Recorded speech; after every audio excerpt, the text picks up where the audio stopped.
রমনায় বর্ষবরণ অনুষ্ঠানে বোমা হামলার বিচারে রাষ্ট্রপক্ষের 467 বার সময় নেওয়া ও সাক্ষ্য প্রমাণ না থাকাকেই কারণ হিসেবে দেখছেন আসামি পক্ষের আইনজীবীরা।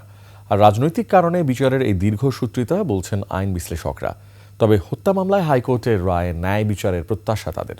বিস্তারিত শাকের আরজু রিপোর্টে।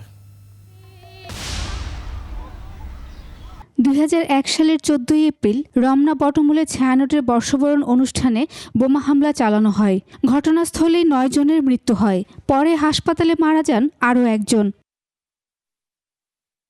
এই ঘটনায় ওই দিনেই রমনা থানায় হত্যা ও বিস্ফোরক আইনে 2টি মামলা হয়। 2014 সালের 23 জুন বিচারিক আদালত হত্যা মামলার রায় ঘোষণা করেন।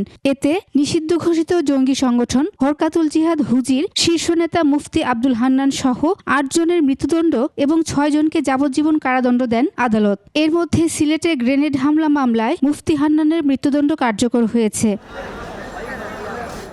এরপর ডেথ রেফারেন্স এবং আসামিদের জেল আপিল ও ফৌজদারি আপিলের শুনানির জন্য মামলাটি হাইকোর্টে আসে। 3 বার আংশিক শুনানিও হয়। বর্তমানে শুনানি শেষে হাইকোর্টের রায়ের জন্য অপেক্ষমান আছে হত্যা মামলাটি। রাষ্ট্রের উপরে পুরো দায় যে তারা ইচ্ছাকৃতভাবে তাহলে বিচার করেনি। এখানে এইসব দুটো কারণে হয়। সেটা হচ্ছে পলিটিক্যালি যখন আপনি কোনো মামলাকে ঝোলাতে চেষ্টা করবেন, এখানে অন্য কোনো পলিটিক্যাল রাইভালকে যদি আপনি ভিক্টিমাইজ করার জন্য এই মামলাগুলোকে ব্যবহার করার চেষ্টা যখন চিন্তা থাকে আপনার, সেই জায়গা থেকে কিন্তু মামলাগুলোকে দীর্ঘায়িত করে।